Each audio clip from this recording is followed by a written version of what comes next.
Hello, hello. You're listening to Midnight Movie Gang. It's currently 6:31 p.m. Night Movie Gang, and I'm joined here with my buddy Joseph. Hi. And my good college friend Deep T. Hello. Hi. And today. So for those of you just tuning in, if this is your first episode, this is Midnight Movie Gang. This is a show where we kind of talk more about kind of cult cinema, sci-fi, horror, like genre film, and like lesser known cinema. I definitely put this in the realm of like cult / lesser known because we're talking about like a lot of old movies today. Yeah. To jump out of curiosity, what do you guys consider like this movie is old? Like, what's the year cutoff that year and before? Old? Yeah. I don't know, like 90s and back. 90s and back. Probably, honestly, 2000s and back at this point. Okay. Because that's 20 years ago. Damn, make me feel old. Deep D, what about you? I mean, it depends on who I'm talking to when I say old. I want to say that, like, as like a holistic rule of thumb, just if it's in black and white, that makes it old. But Yeah. Damn. So I know, Wizard of Oz is brand new. Came out yesterday. Old's brand a spanking gradient. new. I've spoken to people that are like, oh, I won't watch a movie that was made before like 1990, so that might be a common cutoff. I feel like. I don't understand that. Yeah. I feel like the right now, or at least I'm thinking like, at least when I was in college, I feel like people would say like anything before 2000 is old. Yeah. Which is nutty to me. For me, I feel like especially true now. yeah. I feel like set like kind of 70s and before. Like Jaws is the first old movie in my brain. You don't consider 80s movies old? Not super. I mean, there's some later like Was it 1984 is what, 40 years ago? yeah, that is pretty old. That's 40. That's a 40-year-old man if someone was born in I don't know. I'm just trying to pick the brain. I guess it's more like, I don't know, the people who are alive during, like, how old are Bill and Ted, the actors, right now? You old know? as fuck. Like Keanu, like what are they in their late 40s or whatever? Yeah. Anyway, so the movie we're talking about today, we've been on a bit of a samurai run. Ever since watching Seven Samurai. For people at home, you can go back and listen to that episode. We're not necessarily talking about a particular movie today. I guess we're gonna want to focus on Sword of Doom and Harakiri. So the four movies we kind of watched and prep for this are Harakiri, Sword of Doom, Yojimbo, and Throne of Blood. The first two movies led by Tatsuya Nakadai, pronouncing that right, and the latter two movies starring Toshiro Mifune, who both of these guys are like legendary samurai, like known for like roles in like these samurai movies and like other films as well, like the big movie stars of the time. Yeah. And in actually all these movies we watched, half of them each of them show up in each other. You know what I mean? Like they're both in Sword of Doom and they're both in Yojimbo. Yeah. So you also you mentioned Seven Samurai. Nakadai gets like it's not like a purposeful cameo, but he shows up for like 3 seconds as an extra. So you've got that in there. Oh, is he like one of the like? Does he like is he one of the bandits that gets killed or whatever? It's like when they're in the village and they're looking for a strong samurai, and he like walks past the screen and they're like, "Whoa, that guy looks strong," and then you never see him again. That's funny. And then he comes back for the later films. That's awesome. That is pretty cool. Yeah, it makes sense that he's, from what I understand, like I was watching a bunch of interviews and like YouTube video essays leading up to this, and Nakadai very much like looked up to Toshiro Mifune as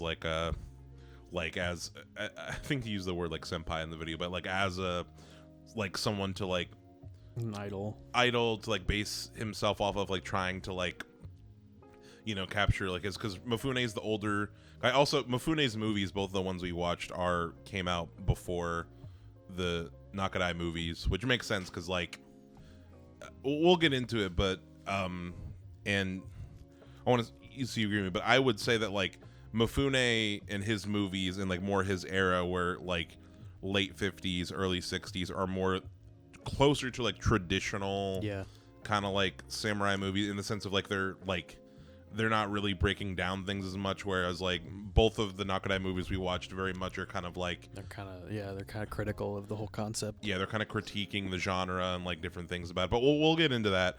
I want to stop rambling and I want to ask both of you guys What are y'all's experiences with kind of samurai movies, this kind of content, these actors, these directors? Joseph, in particular, before I introduced you to all these movies, like, what did you know? And Deep, to you go first, because you're our new guest. Yeah. For me, samurai movies, I actually started really getting really big into particularly Kurosawa movies back in high school because I didn't get out enough. Um, so this is a topic that's close to my heart. I still haven't seen all of Kurosawa's filmography, but I have dove quite a bit into Mifune's stuff and Nakadai's stuff. Um, yeah, for a while I think I want to say in high school I tended to lean more towards being a Mifune fan, but I think Mm. nowadays I think I appreciate Nakadai more. I like find him to be a more versatile actor. I don't know about you guys. We could just Mm. save that discussion for later, but Mm-hmm. I think that's where I'm at right now. I don't watch as many Japanese movies nowadays, but I like to go back to these every once in a while, and they're still good. I already watched Sword of Doom and Nice. Harakiri right before this episode, and I mean Oh yeah. they still slap. They do. Deep T's like, this is old hat for me. Yeah. This is old Yeah. old news.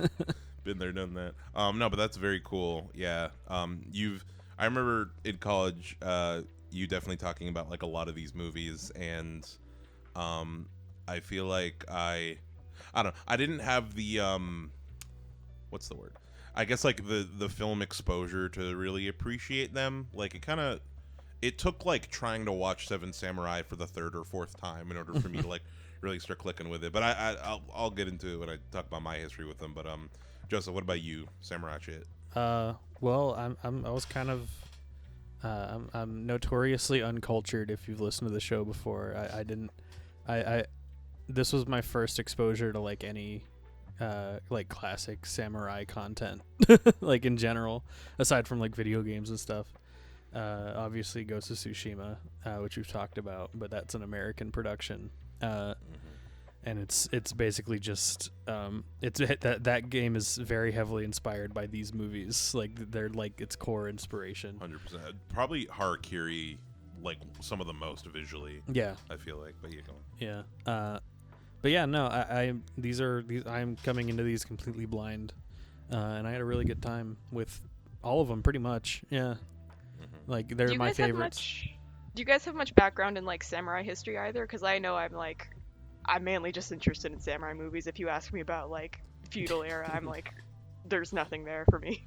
I Yeah, mean, not really. you're the expert. I mean, as far as like You're the expert. as far as like real shit, there's definitely a lot of things and conversations that me and Joseph had about like what was going on at the time, and like a lot of the themes they seem to be Yeah. covering. That like, okay, yeah, that makes sense. It's like some comparisons we can make to more modern issues. Yeah, But no, I'm 100% layman. I don't know much about Japanese history in general, aside from the big catch up that they did in the 20th century. mm-hmm. Yeah, in terms of samurai being used as like a thematic tool, like I mean, obviously there's probably a little bit of historic context needed in a movie about samurai, but Yeah. I feel like the thread I tend to see, and like especially with some of the movies we're talking about today, especially like Harakiri and maybe even a little bit in Yojimbo, samurai are sort of like, I want to say, I'm trying to think of the right word, I guess congruent to like those sort of like World War II ideals of like Bushido and dying for your country and dying Yeah. for the emperor, Mhm. that sort of The hyper idea of rigid patriotism. honor. And then like a lot of movies I guess that deal with the concept of samurai later on are sort of kind of wrestling with that concept of like authoritarianism, how like, Yeah. oh, maybe we shouldn't be swearing fealty to our masters because like where it got us. Yeah. Yeah. Yeah, there was a really big cultural shift post World War II for some reason in Japan. I can't imagine why. I wonder why. Yeah, I mean that's definitely that contrast you just said is definitely something that I definitely can see with the later movies Yeah. that we watched, Definitely. as far as like especially something like Harakiri is literally about like It's critiquing that kind of power that these guys had. yeah. And I mean, a comparison that I heard with Harakiri, I guess we start talking about I want to say this before I go into my history with samurai movies. A review I was listening to of Harakiri. There's this podcast called Criterion Connection, where they're just going through like the whole Criterion Collection, and in their Harakiri episode they talk about how the comparison they made was kind of like how veterans are treated in the US. Just looking at like in general, like you have this whole group of people, this whole like class that you've created specifically for this wartime and specifically like to do this one thing. Yeah. And then in Harakiri, you just want to throw them away. Yeah. Exactly. And like in Harakiri, it's a time of peace, and it's like they don't do anything to support this group of people that currently don't have anything to do. Yeah, I can definitely see that. Yeah. I can see that parallel. Exactly. Whether or not that's like necessarily purposeful, and I don't know. Feels purposeful in retrospect. Yeah, and I don't necessarily know how the other way too. Like thinking about the time, I don't know what Japanese veterans of World War II. I would assume they would go through something similar. Yeah, and that maybe could be some of the basis. Well, it was like I believe, and like take with a grain of salt everything I'm going to say because I'm very ignorant. We're me and Joseph especially are American. But my understanding is a lot of the time when soldiers returned from war and didn't die in battle, that was sort of a sense of dishonor that was thrown on you. Like it was sort of you were kind of expected to either die or win. So if you return in defeat, then that's like a dishonor onto you. Did you see Godzilla -1? Not yet, bro. Oh man, it's relevant. Oh, it's so good, dude. Yeah. I know. We had been in the mood for it. I've been on different kicks. I really want to watch it though. Yeah, it's relevant to this conversation. That's all I'll say. Yeah. That'll be its own episode for sure. Yes. Deep D, do you agree with that comparison there? Yeah, I'd say that sounds about right. I mean, like, most of my cultural knowledge comes from just watching more of these movies, not necessarily being like, I don't read books. That's for chumps. For fucking nerds. Reading, ugh. Yeah. Not But on my like a lot podcast. of the movies, I think that I have seen that deal with these kind of like veterans of the war are more like, wow, yeah, we just kind of sent these children off to die for basically no reason, and like, yeah, it was a bad idea to do that.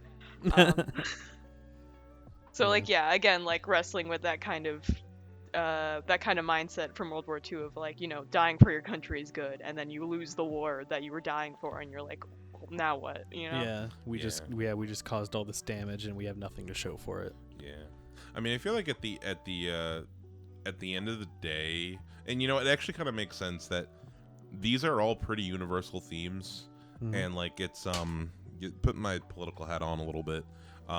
It's actually something that I remember I was watching. Ooh, what was that noise? No. That was a potentially bad noise. Deepty, can you still hear us? I can hear you guys. Okay. Oh wait, I know what that was. What was it? Not my What's the noise? the charger got unplugged. It's all good. I'm gonna edit this out. Anyway, but something that Akira Kurosawa like was in like a lot of his movies, like there are underlying themes of like you know, a common theme you see across a lot of these movies is like just people stricken by poverty. Yeah. And, You see like, a lot of poor people in these movies. and definitely something that he you know, talked about like in interviews and stuff. It was how critical he was of like hyper capitalistic, you know, kind of societies and stuff. And it's this thing that like it is a trend in everything we see, is that like the wider the gap between like, you know, of wealth and like of power, you're going to see like, you know, the lower class being more and more abused. And like I feel like we're seeing this particular window in this particular culture's version of that, and that's why it's like, you know, it's just so universal because we just keep seeing it again and again and again, and in the stupidest way. I'm thinking about it in fucking did either of you guys watch any of the Star Wars anime, Star Wars Visions on Disney Plus? No. Remember the Ronin episode, or Joseph, you say you didn't see it? Nope. But I think, yeah, that was like one of the last ones, right, in the first season. That was the very first one of the first season. It's basically just like they take all the imagery of these it's basically samurai imagery shit, but they add lightsabers, which is Star Wars in its own right. But the backstory of that character, the character's name is Ronin, or like it's an unnamed very much going back to Yojimbo kind of thing. Like the backstory of that character is that he was a Sith that basically didn't want to go along with like what the Empire's plan essentially, and like chose to basically stand up for the little guy and use like dark side powers for good or whatever. And I don't know, same kind of thing happening there in Star Wars land. Crazy. No, I mean it's a fair comparison, right? Because I mean you have George Lucas and Kurosawa basically like. I mean, Lucas was like a huge Kurosawa fan. Like you can see his influences all over Star Wars. Oh yeah, absolutely. Yeah. No, yeah, you introduce these movies as kind of like cult and underground, and they are like they're not really widely watched like now. I wouldn't say, but the way that they like movies would just be entirely different now if these movies didn't exist. Absolutely. These are some of the most influential things. It's like when you, I don't know. It's like when you. I think I've made this comparison before, but it's like when you play Half-Life 2 and you're like, "Wow, this just feels like every other shooter that came out after it." But that's because it's so influential. Yeah. The other day before I had seen Yojimbo before, but a few days ago, me and Joseph watched his first time watching it. I watched Fistful of Dollars for the first time before we watched Yojimbo. Yeah. And that movie is literally an unsanctioned remake of Yojimbo. And it's like, wow, this giant movie that influenced like everything was ripping off this movie. Or ripping off is strong. Was based on this movie. Yes. Without crediting it. Well, so like, because I think Kurosawa did eventually end up suing Leone, and like now like they legally have to mention it's a remake of Yojimbo. I think the quote from him is like, you know, Sergio Leone made a very good movie, but it is my movie. Like, I deserve credit for this. Yeah. Well, I think I was watching. I need to look more into it, but it was a thing where it's like, it was just that Sergio Leone couldn't secure the rights. Like he tried to get the. Oh, I see. He tried. Yeah, he tried to make it a sanctioned remake, but for I think the studio he couldn't get the rights, and he's like, "Well, fuck it, I'm doing it anyway." Also, that's an Italian movie, isn't it? Technically.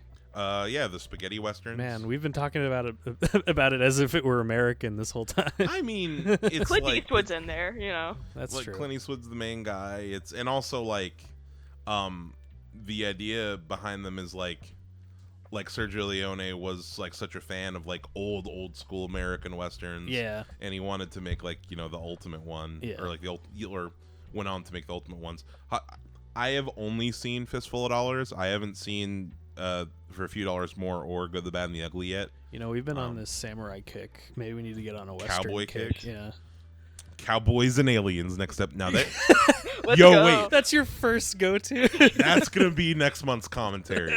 Fucking Cowboys and Aliens. All right, I'm down. I'm down to watch some shitty movie. That's gonna be so good. Oh, by the way, Deep T, I don't know if you you know this, or I guess I'll let the audience know this as well. We now have a Patreon for Midnight Movie Gang, and Give us your money, please. yeah. One of the main benefits of the Patreon is so one of the main benefits is that we're uploading a monthly Patreon exclusive commentary track for a movie. The first one, the one that is currently up, and our first one because we launched it at the beginning of this month, is Signs. And we've been talking about what movie we want to do next. I think Cowboys and Aliens would be a really fun one. We'll just do only alien movies for you guys. That'd be cool.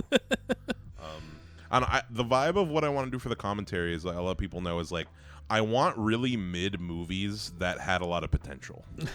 Like that. Those are the kind of movies I want to do commentary. There's a lot of them. Yeah. Yeah, Van Helsing. Van Helsing, League of Extraordinary Gentlemen. Oh man, nothing but potential. Literally nothing but potential. That movie's shit. Yeah.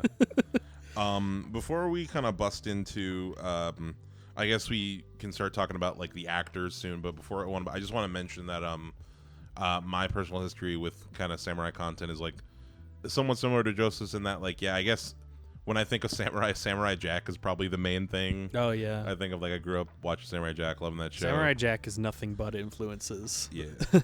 And then I think that as far as like this class of content, Seven Samurai was the second Criterion Blu-ray I ever bought.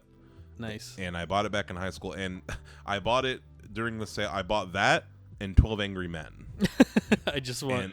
And That's like 19 guys. Yeah, movies where the title is just about the number of guys in it. that's true. 12 Monkeys.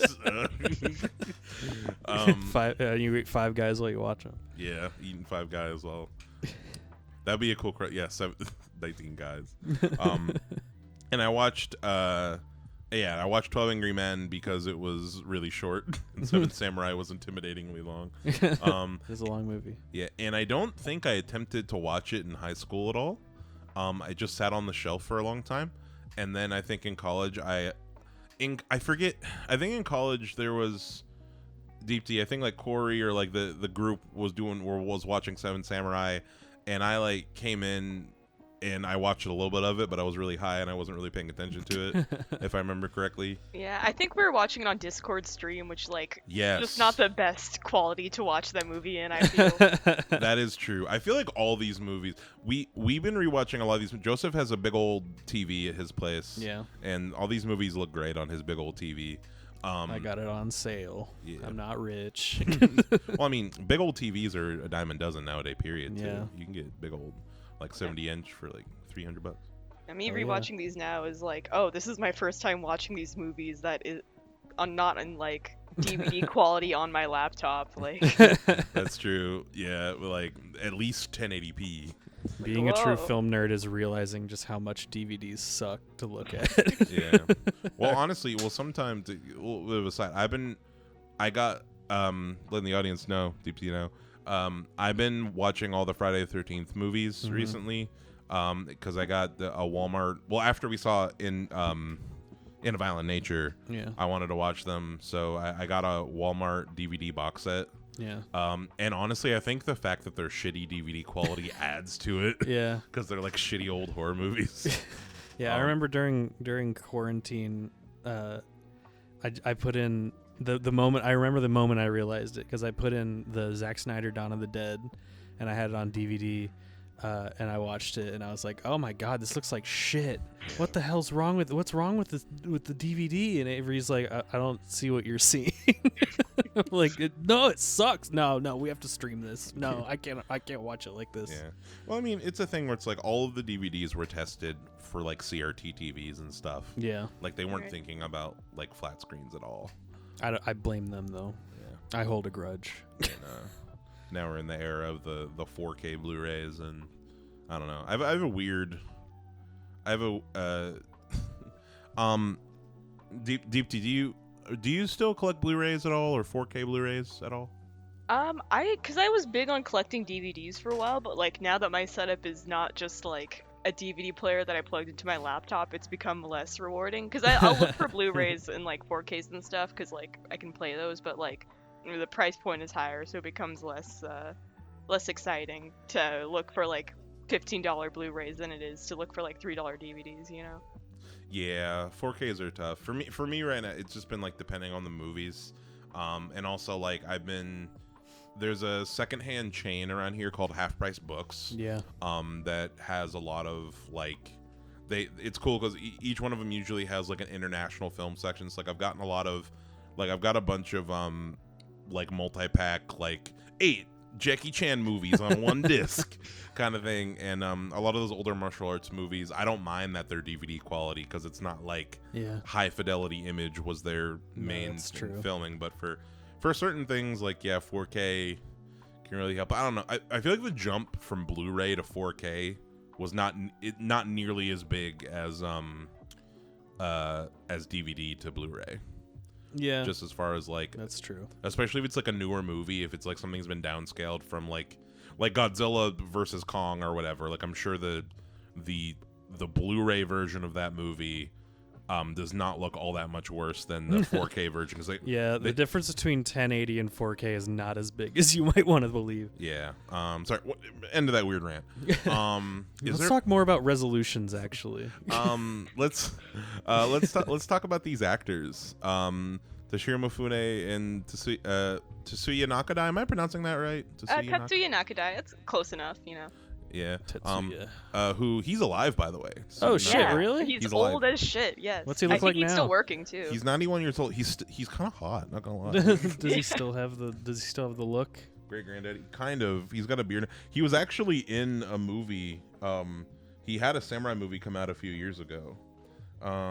Really? Can I spell? I've got a little pop-up here that says the app might not be working. Can you guys hear me? I can hear you. Yes, I can hear you. Okay, cool. You can cut that part out. It says, yeah, you're good. It says app is not focused. It does that sometime. Yeah, here he is more recently with his big eyes. But no, he was in a movie relatively recently where he plays like an older samurai who returns to his village or something. It's like, I got cool. Damn, he was in a lot of movies. Last time I checked, he was doing stage stuff too, which feels crazy at his age. Yeah, that is pretty nuts. That's sick. Well, I know that he does. I was watching a video. There's this like theater in New York City that he goes to every year and like does like he shows and does like a Q&A of like one of his movies like at this theater in New York that you can like go and ask him questions about it. Oh my god, wait, is he still doing that? I'm pretty sure the video I was watching was from 2 years ago. What a madman. So I'm assuming that he is. What the fuck is the name of this movie I'm thinking of? 1 second, folks. I gotta find it. It's called like, I don't know. I was looking at a trailer for it, but he was in a movie a few years ago where he plays like an older samurai. But yeah, he's still out there doing stuff. Cool. You know, for Nakadai today. Yeah, he's 91. Holy shit, really? Yeah. God damn. How old is this photo? You old as fuck. You don't look that bad. Yeah. These are some of the more recent ones. Anyway, but yeah, he's still alive, still out there doing stuff. Yeah, no. So, I guess what I want to ask you two guys is, as far as like their performances, their like presence and stuff, these two, tell me, this might be a weird question to ask, but like, who do you prefer, like performance wise? Who do you think embodies, I don't know, like the samurai better? Like who's more interesting to watch? Which like their types of performances? Tell me like what you think about, like who you prefer, I guess, as a protagonist. Deep T, you can go ahead. I can go ahead. Yeah, like I mentioned before, I think like nowadays I tend to prefer Nakadai. I think like compared to Mifune, he comes off as a more versatile actor to me. Like seeing all the roles he's able to embody, like he does antagonists well, he does protagonists pretty well, I think. Yeah. He's able to embody the emotions of these very complicated characters well. He does have, compared to Mifune, I don't know if this is something you're going to go into later, but compared to Mifune, he does have like a formally trained like stage acting background, whereas Mifune just kind of like happened into his career out of accident. I don't know if you guys know the story there. I did not know that. Oh no, tell us that story. Ooh, okay, because this is a good tangent. I think the telling of it varies, but like it's basically like he was looking for a job at the studio as like I want to say like a photographer or something because he worked in his father's photography studio or something like that. But he was looking for a photography job. He ended up getting roped into like an acting audition. The audition apparently went really badly, but Kurosawa was at one of the auditions and he was like, "Oh, this guy has an aura." This dude looks like a samurai. He's got the stuff. I believe I saw a quote from him calling him attractive, which like fair. But like he saw him at that audition. He was like, you know, this guy has the juice. Let's We're get talking him about in there, Mifune, you know? right? Yeah. Yeah, I mean, he hot. Yeah. He hot, yeah. I will say. Thought That that is- from the beginning. From Yeah, I mean, that is the other side of the coin, is that, like, I do think Nakadai is a more versatile actor, but Mifune, just as, like, a leading man, like, he has the charisma of a leading man, you know? You said this, Joseph, you said this when we watched Samurai. He's got actor face. He does. Yeah. They both do. Yeah, no, I guess it's just as far as, how to put, no, Mifune just has the more, like, I guess, just traditionally masculine, like, leader kind of look. Yeah. I mean, you can see that, like, within the kind of roles that he's known for. Like, even in Throne of Blood, where he is playing a psychopath, he's still like the general leader guy, you know. He's still the quote unquote hero, I guess, and like they show him very heroically in that movie, like all the time as well. But but yeah, no, cool. Joseph, who do you prefer? I think I prefer Nakadai. Just based on, like I said, I've only seen these 4 movies, but I kind of like this sort of like distant stare that he can do. I like this weird detached thing. I mean, like I think it kind of errs on the side of a little bit corny, especially like a couple, especially in Sword of Doom. Yeah, and Sword of Doom especially. But I don't know. I like this sort of like. I think I just prefer the character of like this sort of world weary psycho samurai as opposed to like the traditional like what honorous, I don't know the word, sort of traditional concept of a samurai. I like this sort of like darker take on it. I think I just prefer his characters to the actor. Yeah, of what we've seen so far. Of what I have seen. Yeah, I feel like with Mifune, like one of his most known characters, like my favorite performance of his, honestly, is still him in Seven Samurai. Yeah. Kikuchio, I think his character's name is. Yeah. Mifune. Yeah, DP. Sorry, you were gonna say that? Oh yeah, Kikuchio. You got it. Yeah. Yeah. And mostly just because like that's his character actually has a lot of depth, and like I feel like, and like I said, these are the only movies of Mifune I've seen. The only other ones that we didn't watch, Sandro. I saw him in Sandro, but I'm not a huge fan of Sandro personally. But when he can get unhinged, I love it. Yeah. As far as like when both of these guys go to like the kind of extremes, they go to such a different places. Yeah. Like you said during Throne of Blood, like when he's going crazy in this movie, it's like you said, it's like somebody's dad who's normally like really cool just losing it. Yeah, I really liked him in Throne of Blood. I think that's my favorite role that he's played. Yeah. No, like he showed like a lot of depth, and while like I think as far as like his like statuesque like stereotypical samurai, my favorite that I've seen of him is probably him in Sword of Doom, but that's just because like he exists in contrast to the character we're following, who very much isn't that kind of samurai. And It is kind of him like lampooning that sort of stoic samurai image, right? Because here he is like juxtaposed against this like freak samurai. You know? Yeah, against this fucking weirdo, this psychopath. Yeah. I feel like with us talking about so do we want to we keep on talking more and more about Sword of Doom. I feel like would we all say that like so of these four movies, would we want to talk about Sword of Doom the most? It seems like we keep coming back to Sword of Doom. Sword of Doom is kind of like the biggest outlier to me, I think. Like it's the one to me where the samurai is definitively a bad person. Like the lead character is definitively just a straight up glassy-eyed psychopath who just loves to kill people. Like very explicitly. Like that is a point that is not subtext. Like the movie very blatantly tells you like he is only happy when he's killing people. As the only thing that brings a smile to his face. Compared to the other three, it's also very much like, I mean, it's not as deep, you know. Like Yojimbo, I guess, has kind of like a live action cartoon thing going for it, but like you can tell it's sophisticated and like the way it's shot and whatnot. Sword of Doom is just like, what if there is this crazy guy, you know? Yeah. What if Michael Myers was a samurai? Yeah, I agree. It's definitely the most pulpy, I think, of all four that we've watched. Yeah, gotcha. Pulpy's a good word for it. Yeah, pulp is a great one. Actually, sorry, go ahead, Dee. Oh, I was just gonna ask. I was curious what you guys thought of the ending of Sword of Doom, because for me, it's something that's grown on me with every rewatch. But I know the first time I saw it, I did not fuck with it. I thought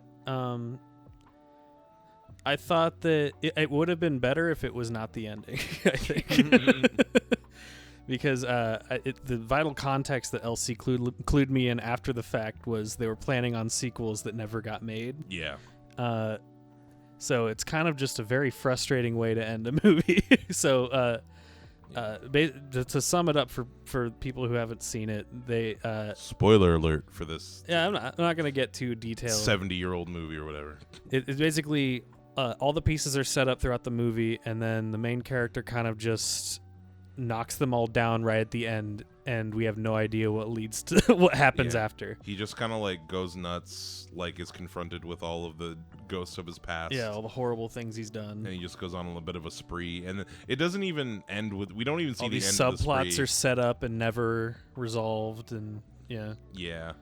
And he just kind of like the movie ends on a freeze frame of him like mid slash. It's a pretty good action scene, though. Of just him killing probably like 40 guys. Yeah. I wonder what the actual kill count on that scene is. It's gonna be pretty good. Do you think it's insane? Yeah. I wonder if it's a higher kill count than the end of Harakiri. I would think so. Yeah. That would be my assumption. Yeah. But as far as the ending goes, I also wasn't a huge fan. I was confused more than anything else the first time. Confused is a good word. I saw I was definitely throughout the first time I watched it, I was looking forward to the fight between him and I forget, was it the younger brother or the son of the guy that he fought? It was the younger brother. Yeah. I was looking forward to that final fight, and then when the main thing was like, wait, what? It didn't happen? And I looked up to see if there was a sequel, and I saw that there wasn't. But I don't know. It's kind of this thing where it's so I was looking up the reasons why. So this Sword of Doom is based off of a pulp series of, I believe, novellas, and there have been other adaptations of this story since that movie. I think there's been some made-for-TV versions that actually do continue it. Cool. But everyone kind of agrees that Sword of Doom is the best, especially Nakadai's performance is the best version of that character. And that a big thing with it is it was such a well-known kind of story in the zeitgeist that people already knew what was going to happen. Yeah. But I mean, I didn't. It's weird because the closest analog I can draw to Sword of Doom from things that I've seen is American Psycho. Mm-hmm. That is a good comparison. I mean, because it's this guy that does a bunch of evil stuff, and then at the end of the movie, it's his sins metaphorically closing in on him. Yeah. He's a guy who's in kind of a position of power who just takes advantage and does horrible things. Yeah, and it comes. Yeah, you're right. Yeah, that's the thing. That's what I kept thinking of. Is this is a lot like American Psycho in feudal Japan. Yeah.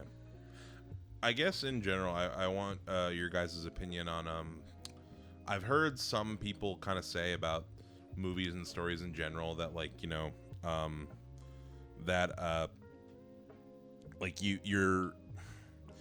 you have to be able to relate to, or you have to be able to your protagonist has to be justifiable, or has to be at least be kind of a good person.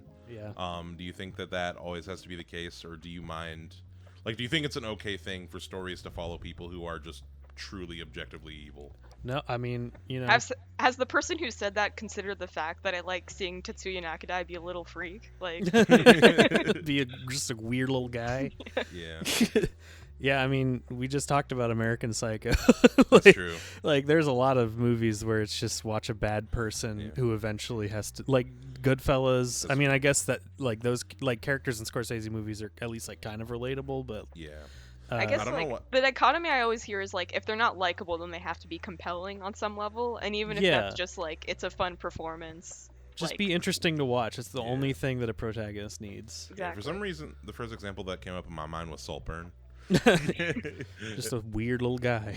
Just a weird little dude. Just talking about weird little guy movies. Barry Keoghan for the 2025 remake of Sword of Doom. Oh my god. You know what? Yeah, I could see that for him. Let's go. Yeah. So, as far as getting into one of them, I want to talk a little bit about. We've just been talking about how great he is as a villain and that, and he's also. I want to talk about him in Harakiri, but I also think that he is kind of the more traditional villain in Yojimbo as well. His character doesn't have a lot of depth, but I feel like it's cool because he's got a gun. He's got a gun. He's got a gun. Yeah, but in general, sort of I feel like all the characters in Yojimbo, especially the villains, are very much kind of caricatures. It's him, and then there's the younger brother who's just a fucking idiot. I forget the character's name. I think Deepti put it really well that it's kind of like a live action cartoon. Yeah, because that's a lot of the characters are very archetypal. Yeah, it's very much a Saturday morning cartoon kind of vibe. Yeah, it's I think I said to you, it feels very Hollywood. But that's a very retrospective concept. Way to look at it, yeah. Hollywood feels very this movie. Because it just inspired so much. I'm trying to remember what that character's name is. Guy with gun. Yeah. I also want to infinite bullets. I also want to say the Nakadai character was Inosuke. I can tell you that one. Inosuke. No, but the guy who was he had the messed up teeth and he was an idiot. Oh, the idiot. He had the unibrow. The dumb the guy. Dumb guy. Silly little guy. Yeah, the silly guy. Was it Ushitora? Wait, no, it was. It's probably silly guy. Inochi. Yeah, younger brother. He's a strong fighter, but is very dim-witted and easily fooled. Yeah, no, the whole time he got the shit. I wanted to talk a little bit about Nakadai in Harakiri because I feel like that's the only movie of the movies we watched where he is portrayed as a good guy. Yeah, and I feel like it's for me personally, it's kind of interesting because I feel like the things that make him such a unique performer, he uses that for, like. I feel like in other movies, in Yojimbo and Sword of Doom, he's bringing just such this coldness to his presence. Like he's like in Yojimbo, he's got those eyes, man. He's got those eyes, and I remember Akira Kurosawa told him Nakadai is for Yojimbo. Your character is a snake. Just think about it that way. Like your character, like that is what you are, and he really brings that energy. But I feel like in Harakiri, he takes that and switches it up to like you feel his desperation. Yeah, and you feel the desperation of well, it's not. It's just everything is gone now. Exactly, somebody who's just lost everything. Nothing matters anymore except for this one thing I'm doing. Yeah, and that intensity he has, he just flips it to where it's like, yeah, like instead of using it for like being an intense villain, he's just like an intensely desperate hero. But we haven't talked about Harakiri yet. At all. Deepti, what do you think of Harakiri? I mean, it's great. Like, what can you say? Like, it's kind of a perfect movie, you know? Yeah. Yeah, no, Joseph, I know you said that it's your favorite of the bunch that we watched. It is, yeah, for sure. Yeah. When we watched it, it was my first time seeing it as well. And I definitely know that my perspective got kind of flipped. Because I feel like that's one where we can actually go through the plot, I think, a little bit. So if I remember, the movie opens up at this... one second, I can bring up the Wikipedia. Samurai place where all the samurai are. Samurai place where there are all these samurai. I think it's called Japan. They're in Norway. They're at Cobra Kai Dojo. That was good. In 62. It takes place in Edo in the year 1630. So Ronin arrives at the estate of a clan, asking to commit Harakiri. To deter him, the senior counselor at the senior counselor at the estate tells him a story about a younger Ronin who showed up at his door asking for the same thing. It's very well put, Elsie. Yeah, very well put. Who basically, like, this young Ronin came in, and they thought that he was trying to trick the estate and trick this clan into, like, basically bringing him into their fold. Yeah. And, like, giving him a position in their clan because there was a rumor about another samurai who did the same thing. Because God forbid he not be starving on the street. Exactly.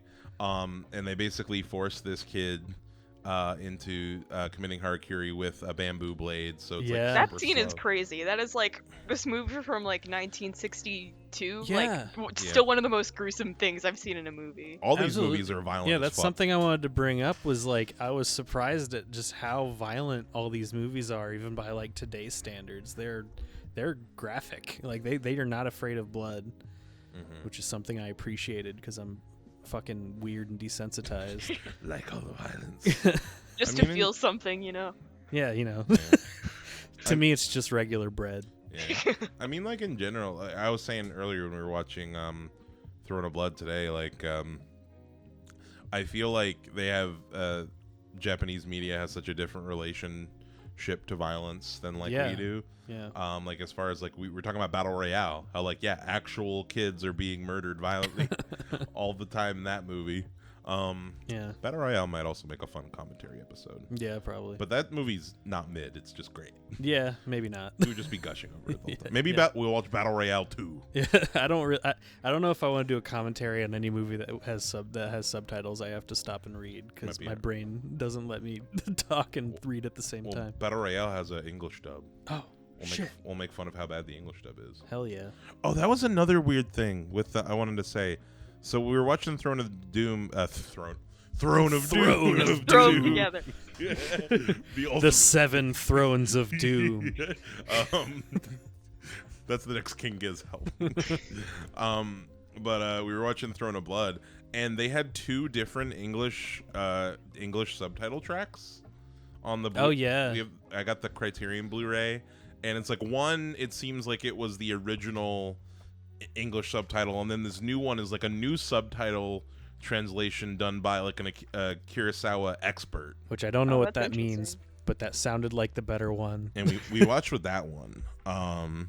And it was better. We don't know. I am gonna rewatch it for again all I know with the original subtitles. But what was I talking about? We were talking about Harikari. Violence. Oh, yeah, violence and I don't know. And I feel like Bamboo sword. even when I think about like content made for younger people, like I don't know, like we've talked about anime in other episodes as far as like growing up watching it. Even anime that I feel like is geared towards younger kids still has a lot of violence. Like growing up watching Naruto gets so violent as fuck. Deepti, what do you have any opinions on violence in Japanese media and how it's different than the US and all that? Yeah, I mean, not much more than what you mentioned. I do remember, I don't know if this is still true. I do remember hearing somewhere that, like, at least in certain video games, they'll, like, censor the blood. I don't know why it's, like, I don't know why for video games specifically, because, like, clearly, like, these movies are very graphic with, like, how much blood they show. Yeah, that is interesting. Like, yeah, it's interesting the way, like, different cultures will respond to, I guess, censorship and violence and whatnot. I know that, like, I mean, in India, like, for example, like, those movies will get pretty violent on, like, a universal rating, but, like, for a while it was weird if you showed 2 people kissing, like... Yeah, I heard about that, Yeah. That it was, like, a really big deal when it actually happened. That's cool. So it's, like, it's very interesting. It's, like, pornography is straight up illegal in Japan, and then, like, you have all this, like, horrific violence that's, like, okie dokie, yeah, sure. Yeah, it's interesting. Yeah, that is interesting. I feel like wherever you go, you look at like everyone has. I feel like every culture and their media just has different levels of like how much sexuality are we going to accept in our media and how much violence. And you look at somewhere like you look at. I'm thinking about British content, British TV, for example. Like I feel like I had a phase where I was watching a lot of British TV shows, and I feel like even the ones that are marketed towards younger, like general audiences, are a lot more open about sex and talking about sex and shit than in America. Yeah. Versus like here, it's like we can be kind of weird about sex for general audiences, but they could have nudity on network TV in England. Yeah. Yeah. Absolutely.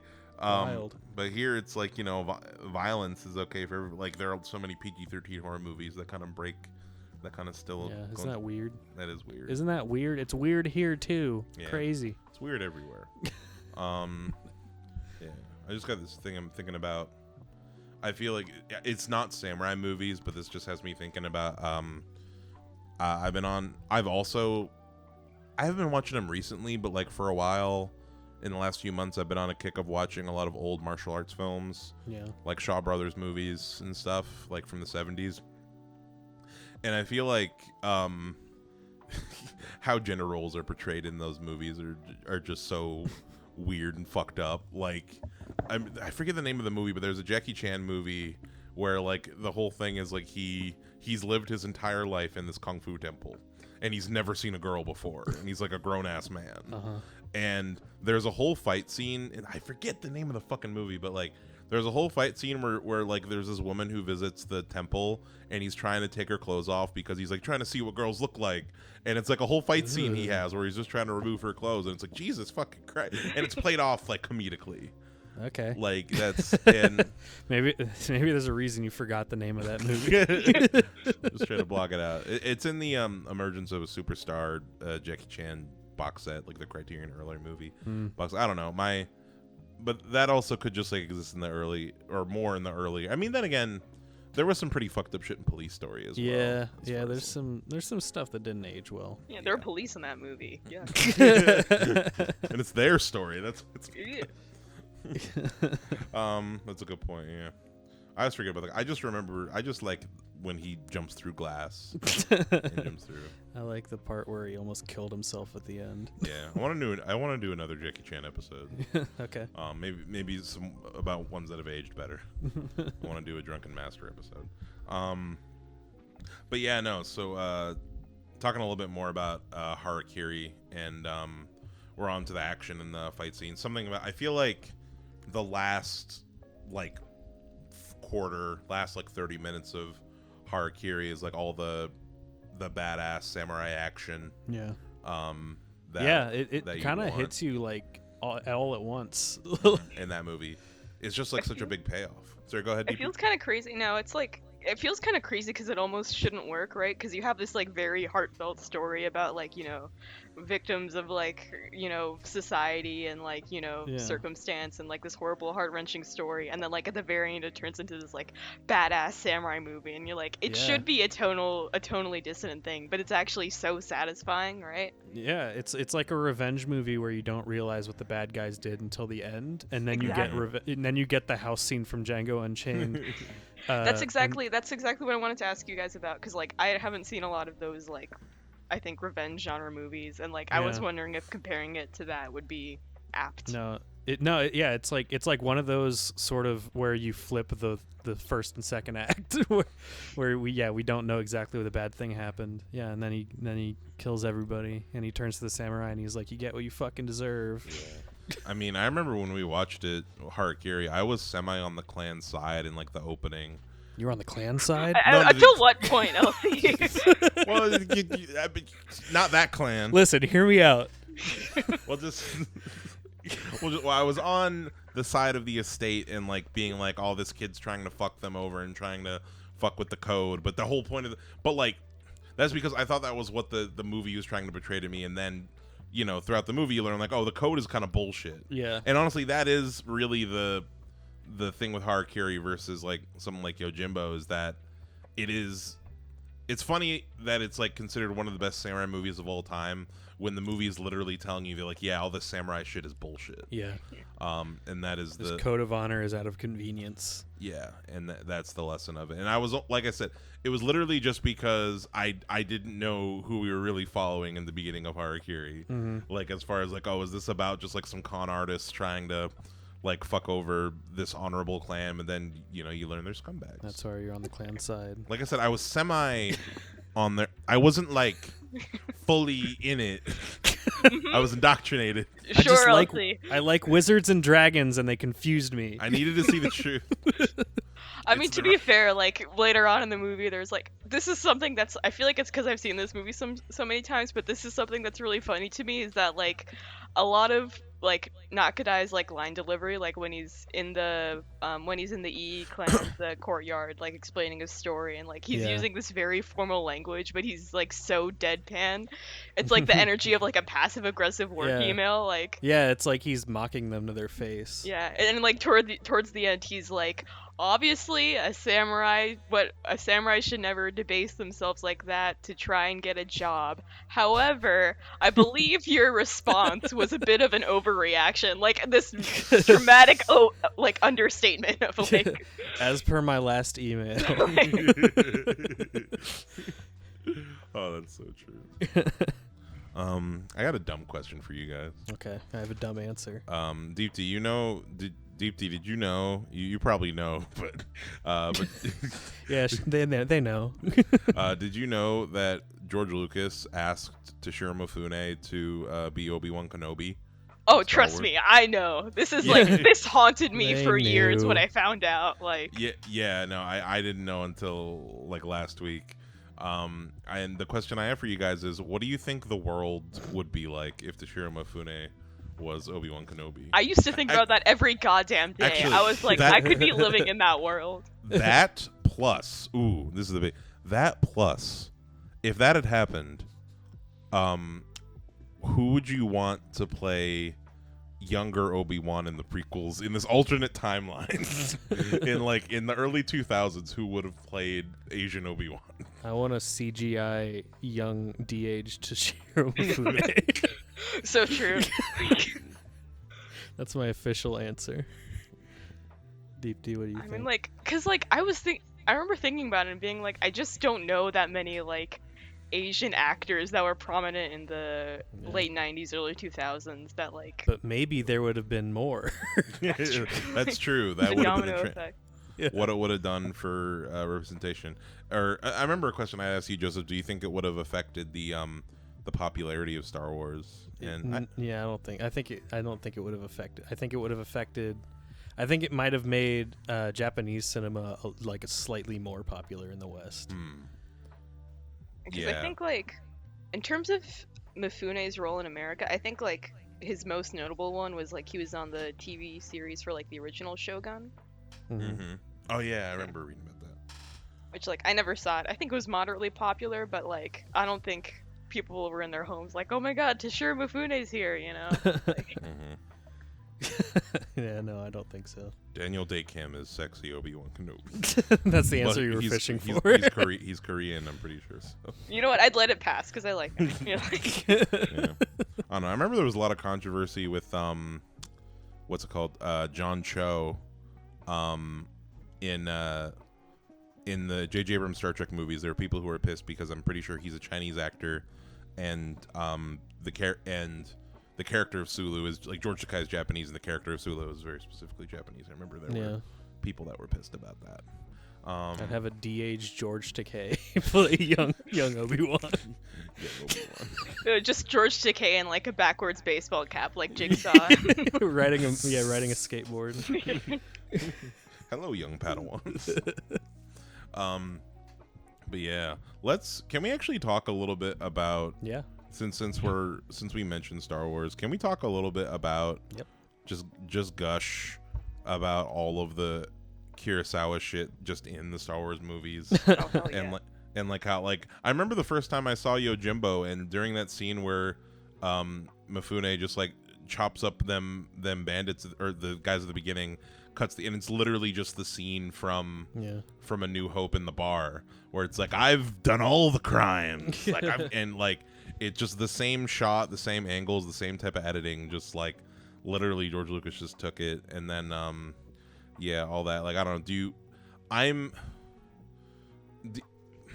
Deep D sense what I mean, I could just rattle off the ones that come to mind right away, to be honest. Well, we don't have to go through all of them. Although I will say my favorite one is the fact that Kanbei from Seven Samurai is the inspiration for Yoda, like his head rub, like it's the Yoda head rub is that. But I don't want to go through all of them.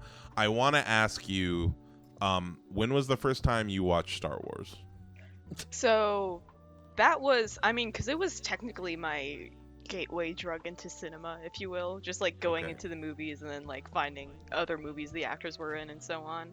So I want to say the first time I saw it was like, I guess that would have been when I was 15. It was before The Force Awakens came out because I was like trying to catch up and see it in theaters. Cool. So yeah, I'm assuming you guys have a longer history with Star Wars. No. Well, the reason we don't have to answer that. The reason I ask is because I wanted to ask you, has post you diving into Kurosawa and all of this like this samurai cinema, has it affected your view of Star Wars, or have you watched them since, like specifically through that lens, or anything? That's what I wanted to ask. Yeah, because I mean, like, for me, I feel like Star Wars manages to have enough of its own identity that, like, I feel like a lot of the Kurosawa influences that I notice, or, like, I have seen pointed out in Star Wars are more just, like, fun Easter eggs, like, C-3PO and R2-D2, they're based off these characters from Hidden Fortress, which, like, if you want to have a bigger episode about, like, Star Wars and Kurosawa, you should have a Hidden Fortress episode. Yeah. But like, yeah, I feel like it's more like, you can see like the bits and bobbles of where this gets influenced. The whole like, I feel like a big one is like, the whole Jedi Order being sort of like space samurai thing, and how like, I guess by extension in the prequel trilogy, you can see them being kind of ineffectual as an actual entity. But like, yeah, I would say that like once you have that background, it doesn't so much. I feel like people that call Star Wars a ripoff of Kurosawa's movies are being a bit hyperbolic. I feel like it's more just like, look at all these little bits and bobbles that you can see Lucas being inspired by. Yeah, George Lucas and like Spielberg too, they're just all like, I love these references and I want to put them in my movies. Well, I mean, I'm just thinking more about in terms of like after watching all these movies, I'm excited to go back and look at Lucas's directed. I'm specifically talking 1 through 4 because it more has to do with like there's a lot of filmmaking techniques and a lot of editing choices and a lot of things that I noticed that he really even down to the transitions. Like Kurosawa used all these wipe transitions, and George Lucas straight up just I'm gonna do more wipe transitions. I like those. And I saw this stupid YouTube video that was talking about. So they watched Revenge of the Sith, the Japanese dub in black and white, and they're talking about you could see all these comparisons with Kurosawa, and I want to do that. Just as far as I don't know, try to just draw more of that contrast. Well, one comparison I would really like to bring up: The Last Jedi, the throne room fight that everyone loves to dunk on because they're just standing there. Why don't they just all attack them with their swords? If you watch any sword play fight in any of these old samurai movies, it's working with the same kind of language. It's that kind of. They're all just kind of shuffling around in the background, right? Yeah. Well, yeah. I mean, I might have to bounce back against that a little bit. In that, fight nerds, fight! I have no dog in this fight. I don't care about Star Wars. Just the thing, if we're talking about a lot of these fight scenes in these older movies, it's not. So, in these older movies, I'm thinking about just the end fight scene in Harakiri specifically, just to have an example of that, and what makes that balance back and forth good is the reason why there's a natural ebb and flow and there's stopping is because.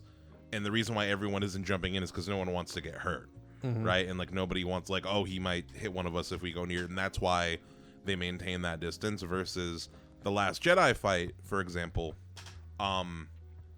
there isn't. It only works if everybody pauses, is what I'm trying to say. If everybody versus with the Last Jedi fight, most of the people in that fight are moving and jumping around all at the same time, and it's kind of like a cluster. But there are some people who are waiting out in the edges, and that's what kind of makes it feel weird. Is everyone's going crazy. Almost everyone's going crazy except for these people. I don't know, man. If I was in that room and I saw I'd be no, they got it. I don't think they need me in there specifically. I think they got it. There's enough guys in there. I'll just wait. I mean, I guess that's a fair point. Is that particularly in the climax fights of Harakiri and Sword of Doom, you can see them visibly hesitating. The context of those scenes is more just this guy's super badass and everyone else is trying to figure out how to approach this. Yeah. Whereas the power balance in the throne room fight is a bit different. Because I mean, all you need is one swipe and your life is over. So it takes some heavy consideration, right? I mean, I think it's the thing where it's those big Star Wars fights are just so fast, and that's an element of when the fighting is that fast and you're the people pausing aren't taking the time to think. You know what I mean? That's how fast it is. The pauses and the waiting they're doing doesn't seem like enough time for them to just be considering what they're gonna do, just because that's how fast they're moving. But that's just me. Anyway, looking at the time here. Lightsabers. What if they made a samurai movie but with lightsabers? What if they made one with swords? Ooh, you know what? Yeah, we're ripping down near towards the end of this, I think. Before we get into the prop question, I have a few other questions. So I wanted to ask y'all. When me and Joseph watch these samurai movies, we talk about man, wouldn't it be cool if there was a samurai movie? What was the one I said today? It's man, I don't even remember. The classic one is we want a Predator movie with samurais. Yeah, that's the biggest one. That would go hard. It would go hard. Or what was the one we were talking about today? Oh wait, no, or the one Honestly, I'll just watch Samurai Jack until I die because that's a mashup with every single setting for a genre. Or we were talking about samurai in you put a samurai in a western because we were talking about our dream movie that's probably way better in concept than it could ever be in execution because there was samurai shit going down while the old how because it was it's 1865 and I was dude, the Civil War is going on right now. Oh man, do I have a movie for you? Really? Oh, have you heard of Red Sun? I actually haven't seen this one either, but this is basically what you're talking about. Is it a samurai in the Old West? Yes. Apparently takes place in 1870 according to Letterboxd, but Toshiro Mifune. I don't know if I ever want to watch it. Yep. It'll never be as cool as what I'm looking I at have the in my I'm head. looking at the poster. Yeah. Oh my god, it's exactly what I want. Damn. Oh shit. When did it come out? 1971. Oh shit. What's its letter? Is it an American movie? No, it's a Franco-Italian international. It's a spaghetti western. Oh my god, it's Italian. It's a spaghetti western. Wait, hold up. What's Those its damn letterbox? Italians and their damn westerns. It's a What's its letterbox it's score? That's what's it's like gonna. a cultural tossed salad, I guess. Yeah, it's really the world. It's really just like the international world's coming together. It's Italians making movies about a Japanese guy coming to America. It might actually be good. It's got a 3.4 on Letterboxd, which is fucking high for Letterboxd. Okay. It's higher than you would expect, like, this to be, like... Yeah, because it's either like really Wait. cool or it sucks. Is that Toshiro Mifune? It is! Yeah, they said it was. Yep. Okay, we're watching it. we're doing an episode on this fucking movie. Down. Hold up. Yeah, I thought you'd be all over that once I said that. Oh my god. Wait, is he like the main samurai guy? Yeah.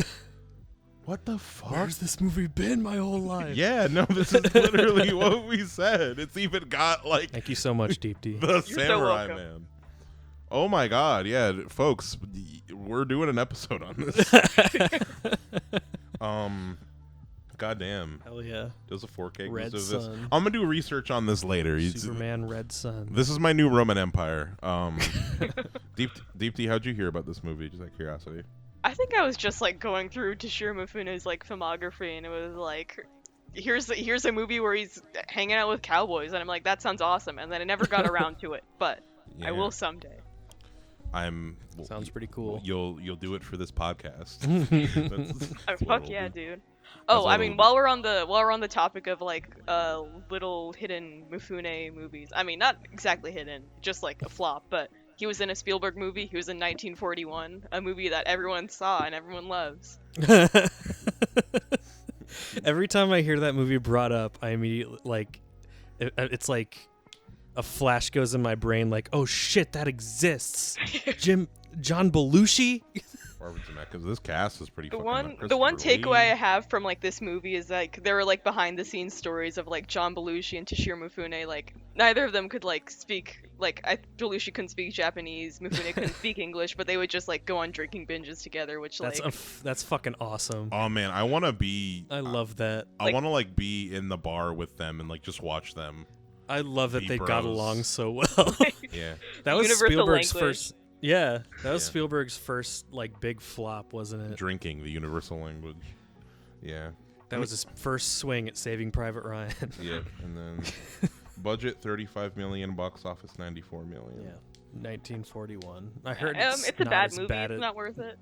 Yeah, I heard it's not as bad as like reviews said it was, but it's still never worth watching from what I hear. I've never seen it. I think I've heard of it, but I've never seen it. Yeah, it's his World War II comedy, and there's nothing worse than a bad comedy.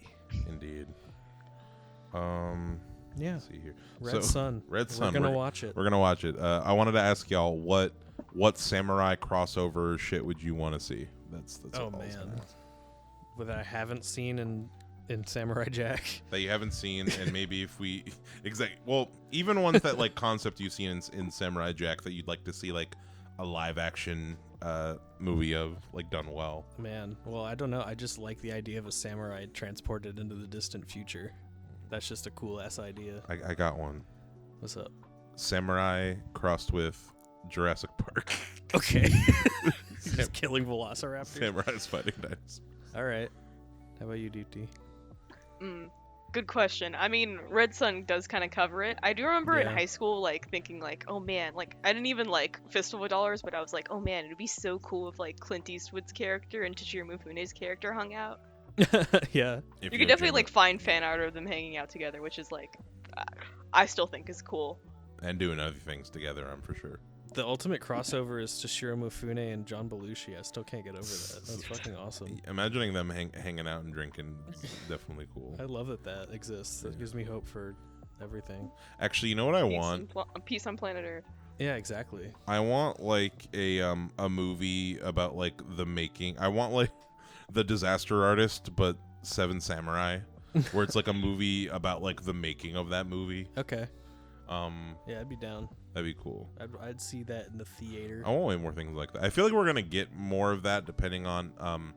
There's a movie coming out soon called SNL 1975, and it's about like, it's basically like a behind the scenes of like an episode of SNL. Have you ever heard of Wired? No, what's Wired? Deep D, have you ever heard of Wired? Like the magazine? No. Wired is an unauthorized biography of John Belushi that's apparently completely disavowed by his family. Sorry, I'm interrupting LC, and I'm sorry. No, you're good. I want to hear about it. It's the most disrespectful movie you've ever seen. Oh my god.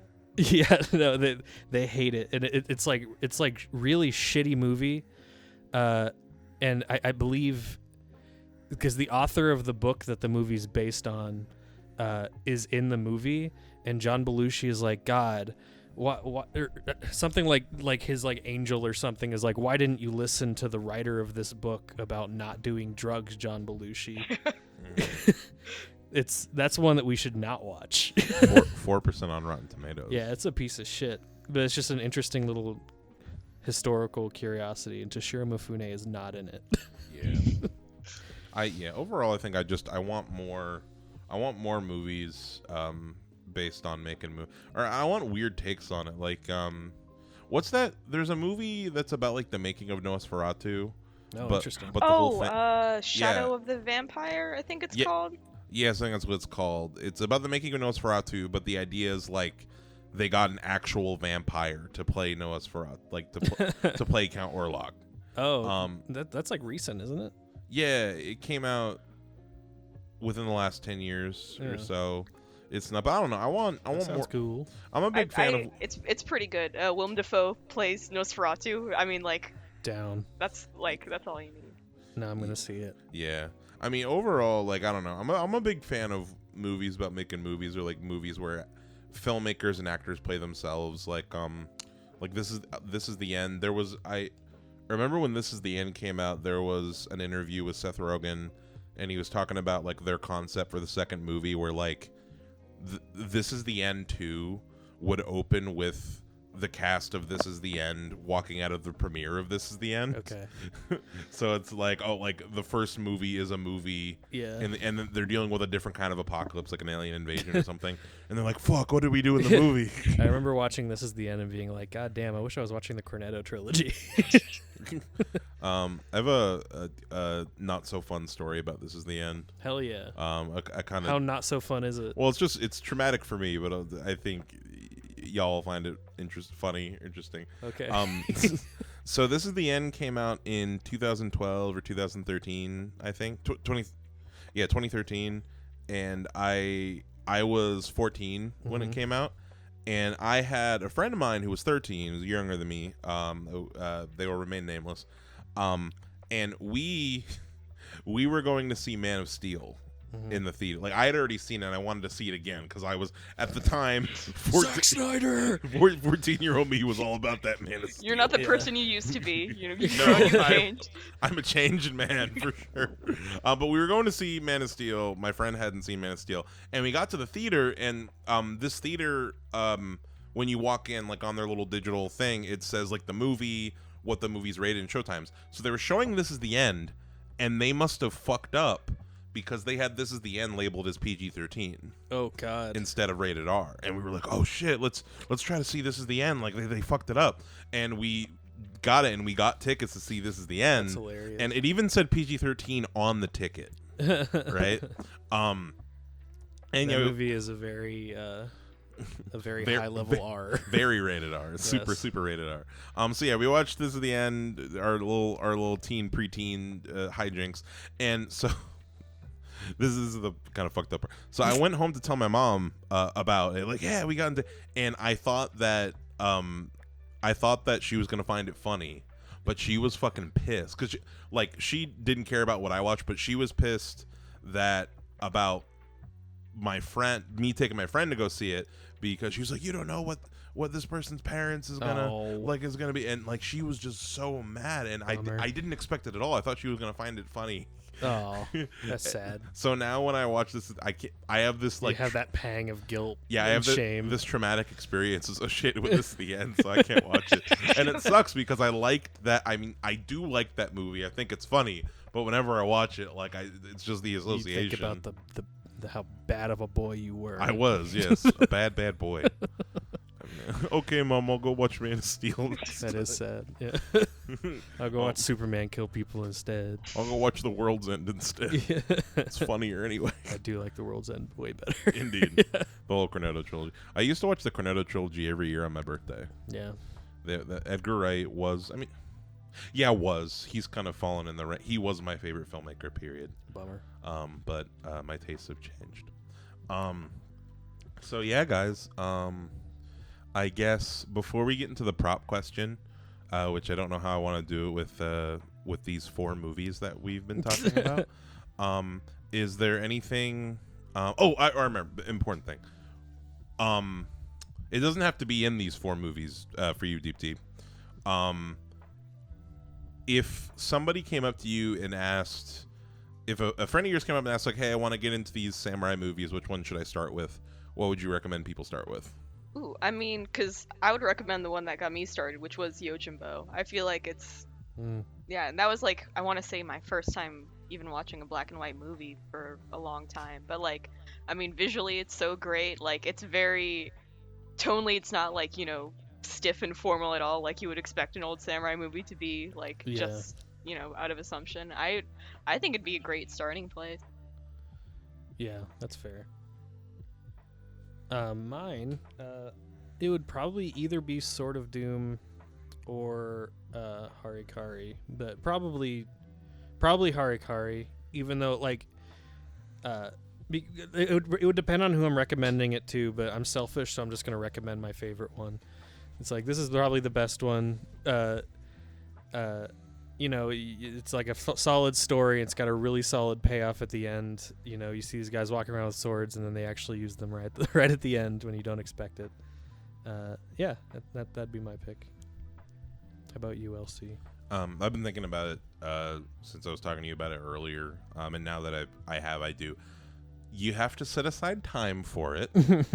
Like, you gotta be able to take an evening and like really commit to sitting down. But I do think that Seven Samurai really covers like everything, as far as like you get your traditional samurai characters, and you get that, and then you also do get, I think within that movie you get a traditional samurai film, but you also get the critique of it as well, with like Toshiro Mifune's character and like his, the fact that he's not a real samurai and stuff. Like you're able to get that like struggling with that concept, and I feel like you get like 3 samurai movies in one with Seven Samurai. Yeah. And then from there you can kind of watch whichever one. Like you can, I think like you could watch Sword of Doom right after that one, or like whichever one. I think it's a big commitment at first, but then from there you can jump off to wherever, I think. Okay. And that's my opinion. That makes sense. LC. Yeah.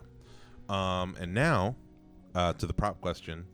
Yeah, there are 4 movies, but I feel like it's pick a bit, one. I'm gonna say you can have we can pick 2 props from across these 4 movies. Okay. What are you taking? Deepti, do you have in mind your props? I'm always at a loss for this question. I want to say, I mean, here's an anecdotal answer, is that for a while I was like, I never got around to it, but I really wanted to like go into Animal Crossing and like recreate the courtyard from Harakiri. I don't know why I really wanted to do that, but like I never got around to it, but that was something I had in my heart. It's so attainable. Yeah, you put down some patterns, it's very feasible. Get some blood splatter on there. I mean, I feel like there's that like empty suit of armor that he grabs onto during the climax of Harakiri that just kind of seemed fun to swing around. And maybe just like, a regular sword, maybe a bamboo sword. That'd be fun to swing around, not use on anybody. Yeah. Nice. I want the hand that the dog is carrying in Yojimbo. Yeah. And also just a sword. Just anybody's sword. That's such a good pick. I'm not gonna take a sword because I don't want to be basic. Well, no sword for you, I guess. No, I don't need no sword. Actually, so my first item is I want the big dumb moon helmet from Throne of Blood. The biggest moon helmet of all. It's got He the had that biggest. shit on. What? He had that shit on. Like. Yeah. Yeah, indeed, he did. And I was always saying, through man, any doors with that thing. when you're riding through the trees, it's gonna get hooked on something. Yeah. You're gonna get flung. Yeah. So the big moon helmet, and then not a sword, but you know the big guy from Yojimbo Oh, that hammer. with the hammer. Yeah. Jimbo. Oh hell yeah. The big. Yeah. The titular Jimbo. the Jimbo himself. It was pissing me off. There was a review Yojimbo I was watching, and they kept calling the character Yojimbo. But That's really funny. Yojimbo's not his name. They say Yojimbo, and the subtitle says bodyguard. Like it's. Yeah. Like you should know at this point. Yeah, that's really funny. Oh wait, no, that's something that you know what, Deep T. There's something you might, as more of an expert on Japanese things, you might be able to help me with this. So the whole thing about like he says that his name is Sanjuro, which means like 30-year-old, like is 30-year-old wheat field or barley field or something. Is there like a cultural translation thing that I'm just not picking? I thought that it was a weird, like, why would people call him that kind of thing? Like, is there something I'm missing there? So that was actually something I didn't catch until the second time I saw the movie. But basically, like the bit there is that like. Because, like, right before he says that, he, like, looks out at the fields and he sees the mulberry field. So he's like, oh, my name's 30-year-old mulberry field. Like, he's just making that shit up on the spot. Like, it's probably not his actual name. Yeah. Yeah, and in the sequel, I think he calls himself, like, I want to say Sanjuro Tsubaki, which is, like, 30-year-old hibiscus bush, something like that. So, like, it's basically a man with no name thing. Like, he's just making that shit up. Yeah, I don't know. I mean, it's one of those things where it's like, I don't know. It must be a translation, like just the. Is the age thing what's throwing you off? Well, I mean, I don't know. I think about like it just must be just how Japanese and English are so differently structured because like you in English, if somebody said my name is 30 years old, that like functionally that wouldn't work, right? Yeah. Yeah, I just assumed it's just like the way Japanese names work. Like I'm looking out at like our window at a street sign, which I'm not gonna say. I don't want. Don't dox us. Yeah, I don't want people to know our location, but like fucking, my name is fucking looking at things. Just pick a thing. Dude. Looking at things in the room. My name is King or whatever, and like okay, that's a name, so I can believe that's someone's name. Yeah, you know, you wouldn't say I'm 54-year-old king. Exactly. You know, and like I don't know. Yeah, but I think that is basically how Japanese names work. I'm not like much more of a cultural expert, but like I can tell you like for example the characters in Toshiro Mifune's name, like Mifune means like 3 boats. Like that is kind of how the naming system works in Japanese. I don't know if Sanjuro's a normal name, but I mean he made it sound like it was. Yeah, I mean it looks. No one believed him anyway. It looks cool on the Blu-ray cover. That's for sure. Yeah, I don't think we're gonna do. I don't know. I guess I got to revisit. Joseph hasn't seen Sanjuro. I've seen Sanjuro once, and I wasn't a huge fan of it. How do you feel about that movie, Deep D? Sanjuro for me is like, because I really like Mifune's character in Yojimbo, so for me Sanjuro is just like, hey, here's like another hour you get to spend hanging out with this guy from this movie, and I'm like, awesome, I fucking love that guy, you know? Sick. I will say if you do an episode, it might be worth pairing with Kill, which is a Nakadai movie that's like also loosely based off the same source material. Because I think what Sanjuro was it was supposed to be an adaptation of a novel, and then I don't know if it was the studio or Kurosawa, but he was just like, let me just put this guy back in here, and like that was what they ended up doing. Yeah, but that might be a fun little compare and contrast. Yeah, that would be a good one to do in the future. What's your prop, LC? I said my props. What were they? Big hammer. Oh yeah, the big hammer. Big hammer moon helmet. I was lost in the Jimbo joke that I made. Yo, Jimbo. I'll wear one, and I'll wear the hammer, and I'll swing the helmet. And you'll swing the helmet. Yeah. So yeah, if there's anything more to say, guys. This has been Midnight Movie Gang. Thank you so much, listeners out there, for listening. Joseph, Deep D, thank you so much for coming on the show as always. Welcome. Deep D, Thanks for thank you having for coming on. Fucking next. I don't know what we're doing next week. We're just screaming. Just gonna scream into the microphones for an hour and a half. Maybe. I feel like something is coming out soon that I really want. I definitely. Wait, when's Trap coming out? When's M. Night Shyamalan's new masterpiece coming out? Oh wait. They just keep getting better. Yeah. Actually, that's what I think we should do. We've been wanting to do a Shyamalan. We need to watch Unbreakable and The Sixth Sense. Okay. And then we'll do a Shyamalan episode. I think that'd be fun. Hell yeah. Because we had a lot of conversations about Shyamalan when we watched Signs for the commentary. So and our differing opinions. yeah. Oh, it comes out August 2nd. Trap. So we'll see. It can't come soon enough. Yeah. But yeah. So this has been Midnight Movie Gang. Thank you for listening. Please follow us and on Instagram at Midnight Movie Gang. We're also on YouTube. Try to make that the main platform.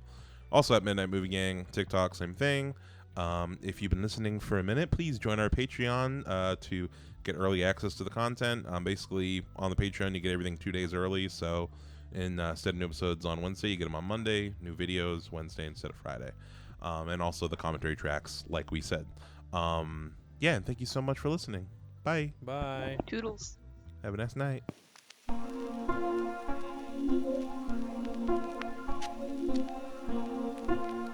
here we go. With childish frustrations and complexes which the police are searching for James Todd, believed to be the lover of Miss Williams, and her partner in the horrible murder of Walter. Where's everybody that I'm here to hold on? Oh, please tell me where they're going. Please tell me. Sorry, I don't know. How long is it? How home could I got in here? 3 tickets to Albany on 6 o'clock train tonight. What do you think?